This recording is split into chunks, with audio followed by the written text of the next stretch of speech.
as girls. Life as girls. Life as girls. Life as girls. We have a lot to say and we hope you're listening.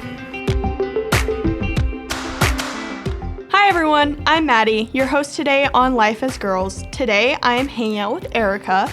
She just graduated from high school and will be heading off to college to study mechanical engineering in the fall, but we're lucky to spend a little time with her today to learn more about a really cool project she got to work on for the Paramount Theater, which is a historic theater in downtown Austin, Texas. I don't know a lot about high school girls who have been involved in solving real business problems for iconic places like the Paramount. So I'm excited to have Erica here to share about her experience. Erica, welcome to the podcast. Thank you. Glad to be here. As I mentioned in our intro last year, you got to participate in a project to help the Paramount Theater address an issue that they were having with the letters they use on the marquee outside the theater. Can you tell our listeners a little bit about the Paramount and the problem they were having? Yes, so the Paramount Theater is over 100 years old, and it hosts a plethora of performers from film to music to movies as well.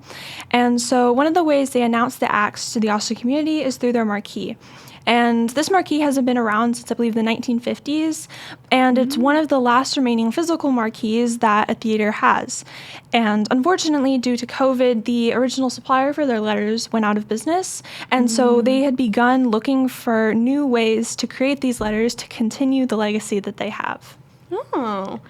How did you get introduced to this project for the Paramount? Did they come to your school?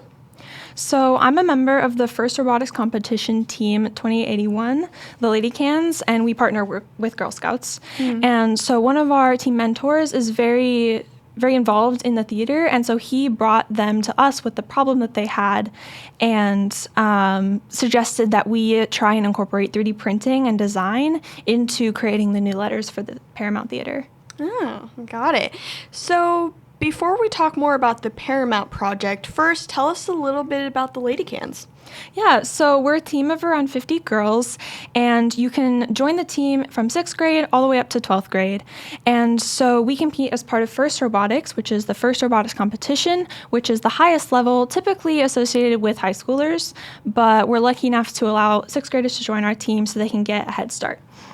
And so one of the things that we do is, first, is very cooperative. It's not a competition in the sense that you want to beat the other side. You want to work together to create a robot over the course of 6 to 7 weeks and then complete a challenge during a 2-minute, 30-second match. We get this challenge at the beginning of the year, typically the first Saturday of January, and then we have a set amount of time to design, build, program, and then finally finish and compete with our robot every year. That's really cool. I'm a Girl Scout, and I didn't really know about the Lady Cans. How did you get involved? Okay, so I joined the team in middle school, and typically you can't join FRC in middle school, but the Lady Cans had that option, and so that's why I joined Lady Cans over my high school team. And through this team, I've been involved for so long that I've gotten involved in all of the different sub-teams, from build to CAD to manufacturing and programming, which has allowed me to see like all of the different areas of STEM that go into making this robot every year. Yeah. What are some of your favorite skills you've learned as part of the team? So when I joined the team, I came in knowing nothing. And so basically I had to go through, learn all of the different power tools that we needed, learn the software that we use to program and design the robot, and also different skills like problem solving and critical thinking and working with all of the other teammates that we had as well. And to essentially thrive in an atmosphere of not chaos, but like good pressure to compete and to do well. And then additionally, as part of the team, we do a lot of community outreach. And so I've worked with Girl Scouts doing summer camps and badge workshops. And so it's improved my skills of like working with others, public speaking, leading, and teaching as well. And then honestly, like without the team, it's such a community that I don't think I would be who I am today without it. You seem to really love the community aspect of the Lady Cans, so I can totally see why you wanted to join the Paramount project. Can we go back to that process and hear more about creating the marquee letters? Yeah. So there were around 10 of us involved in this project. And one of the things is we needed to teach a lot of the girls how to use CAD software before we got started, because this was part of it. It was a collaboration between the Paramount and us training our new girls and them getting the letters. And so we got people used to the CAD software and the process we had to go through to make them as well. And so one of the first things that we had to do was take the physical letters that the Paramount had and transfer them into a 3D version online where we could then replicate them and then print them out so that they could be hung up on the eventual marquee. Mm. And so we had to go through a lot of problems to get this done. So one of the problems we solved especially was the letters had to match the originals as closely as possible while they were still using those as they would. And so we had to find the special texture on the front to make sure that they still looked the same up on the marquee as the originals. And to do so, we found a build plate that would do just that. And then eventually we came across the problem of some of the letters were a little bit too big to be printed on the build plate. And so we had to split them apart, print them separately, and then attach them together afterward. And finally, the final issue is the Paramount Theater wanted to be more inclusive with the letters that they had, and so they had asked to see if we could include more diacritics in creating these letters to better include all of the different varieties of artists that they had performing on their stage, and to make it even more inclusive. During the project, did you encounter any unexpected issues or roadblocks? So with the first few letters that we had to go through and design and then print, we were testing as well as seeing how we can create these letters to the best of our ability. And so the texture, as I mentioned, was one of the things that we had to work on, as well as the overhangs required to hang the letter on the sign. And so luckily the printer we were working with was very advanced and we were able to do that very easily. And then also the letters that were too big for the build plate, we were able to split and print separately. That way we could reattach them afterward.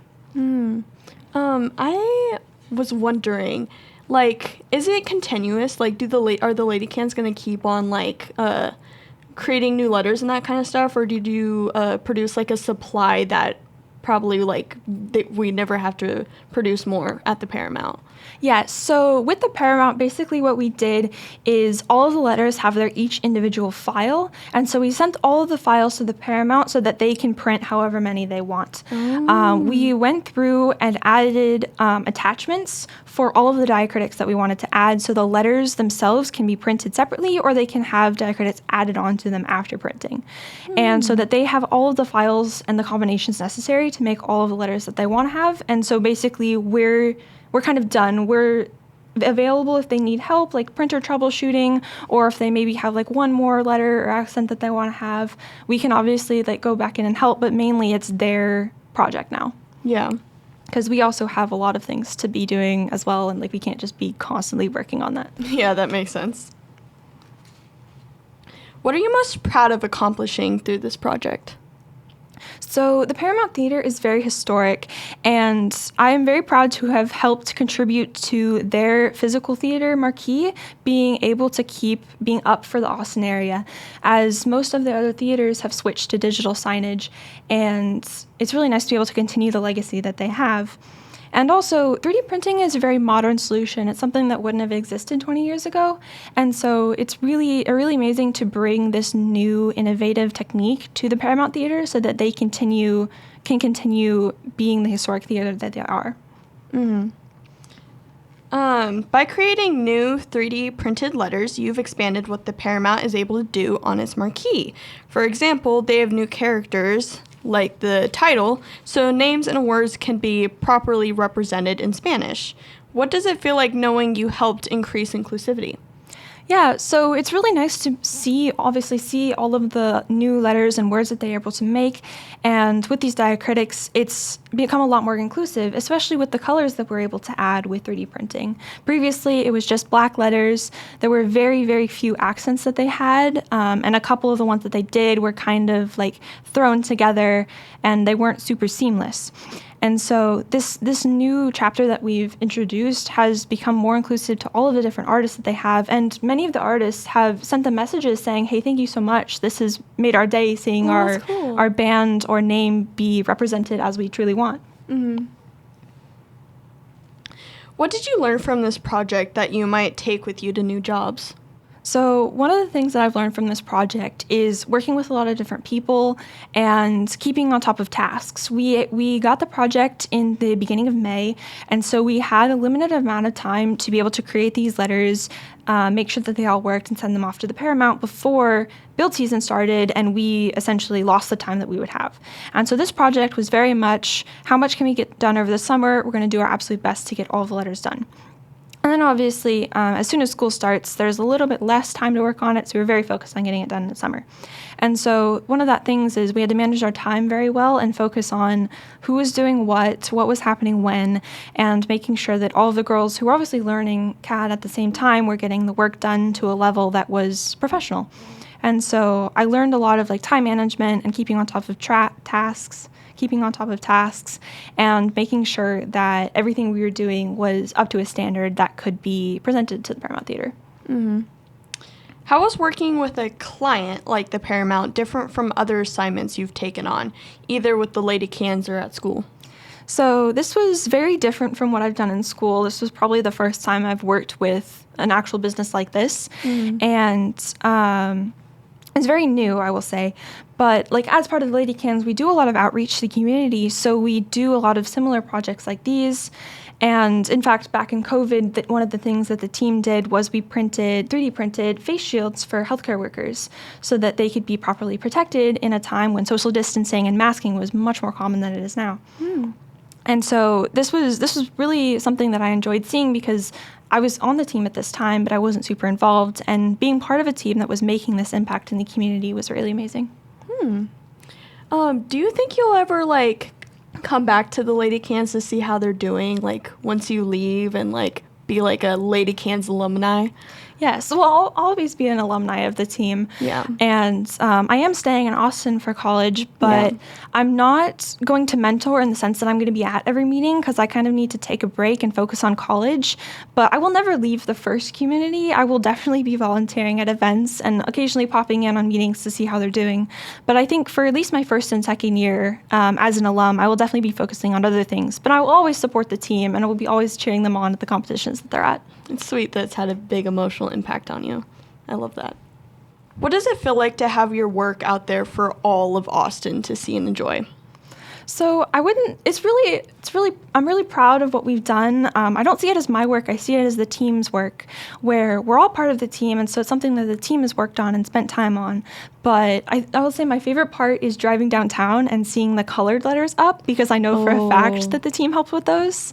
It's very hard to tell intentionally when the black letters are new versus old because they look so similar. But it's really amazing to see the impact we've had on the marquee and the ability that they have to keep going, because they were always searching for options, but 3D printing is much more cost effective and easier to maintain for them. Yeah. When people look up at the letters on the Paramount marquee, they probably don't think about how technology and engineering were involved in getting them up there. Sounds like you've been passionate about STEM for a while.